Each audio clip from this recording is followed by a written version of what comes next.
guys. Michael here. This video is called Why I Won't Join the Freemasons. Now I realize the content of this video might be highly controversial. I am by no means claiming that my opinions are correct, nor should they be applied by anyone else. I am merely expressing myself for the sake of consideration of others. And I'm 100% willing to admit that I am wrong if I am. Unfortunately, this is one of those things where you might not ever find the truth when it comes to it. So, I'm going to make it really simple. I'm just going to create an analogy, an example, like a hypothetical, crazy, far-out situation. So let's just say that the Freemasons, they started out as this incredible secret society. Like, you know, these guys that got together, they were just like, man, God's work, it is beautiful. But it seems like we are playing a role in this too. It seems like if we could only understand the bounds, we might be able to participate and have a semblance of freedom in the construction and reconstruction of this world. Completely noble cause, amazing, beautiful ideologies behind it. I wish I could join the Freemasons. But let's just say in this crazy hypothetical fantasy situation that this group of highly specialized, powerful magicians, engineers, scientists,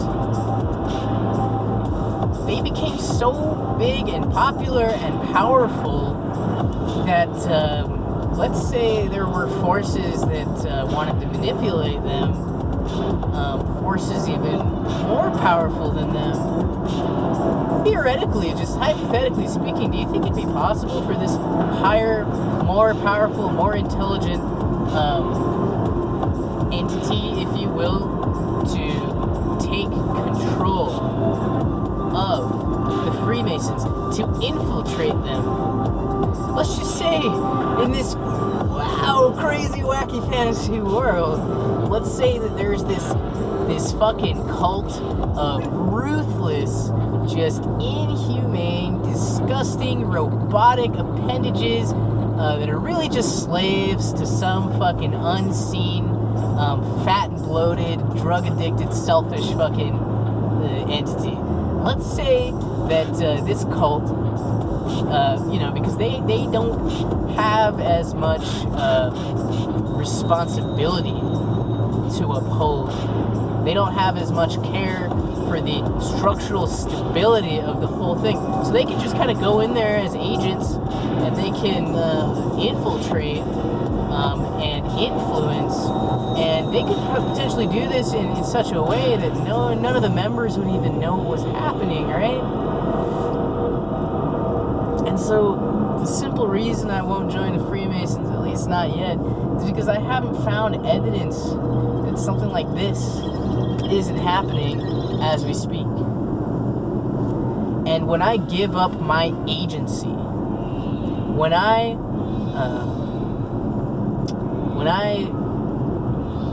apply myself to the process of initiation, which ultimately means giving up your agency to prove that you are trustworthy, to prove your loyalty, you're giving up your agency. You're allowing a higher force to work through you.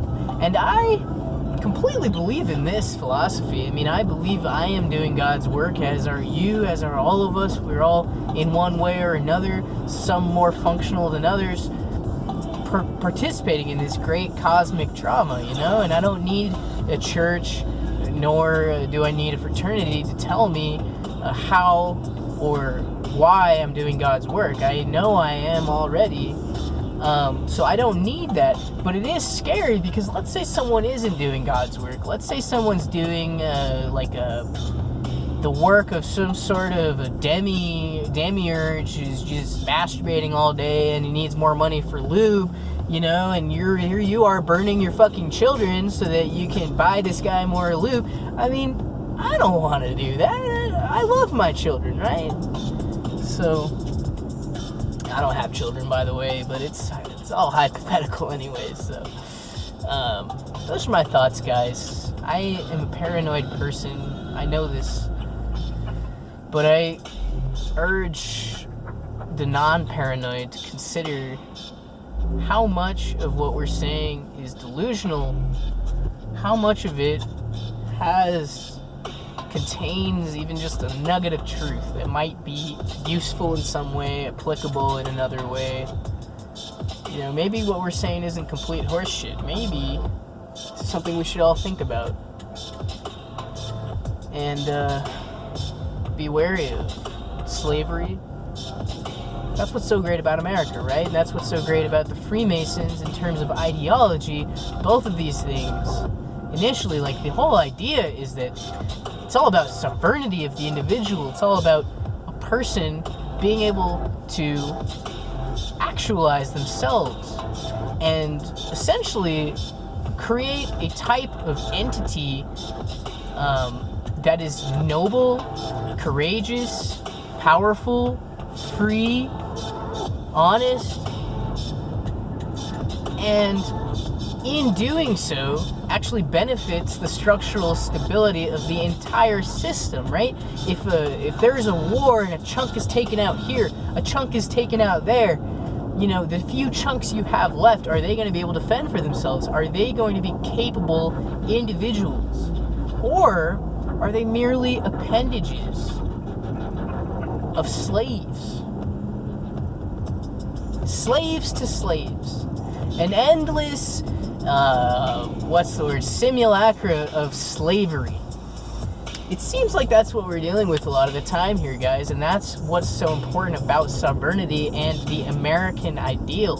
I'm not saying America is the greatest country and all other countries go to hell. I'm saying the Founding Fathers pioneered something truly noble and beautiful. They were trying to reconstruct in a more stable way, in a more sustainable way, consciousness itself. How do you organize yourself? How do you organize a God? How do you organize the mind, the individual, in such a way that every component is empowered, such to the entirety being empowered? This is symbiosis. This is my ultimate philosophy, and I believe all models involving predation, predatory behaviors, these are all just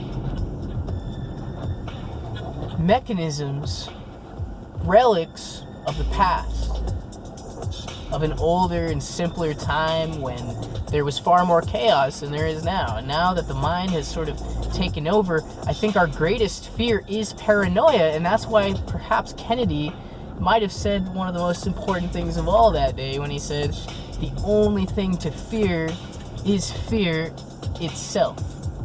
How can we trust one another? This is going to be the ultimate question going into the golden age of machinery, of technology, of intelligence, interacting in all different dimensions. How can we trust one another? And no, you will not exploit me. We're in this together. Thanks for watching.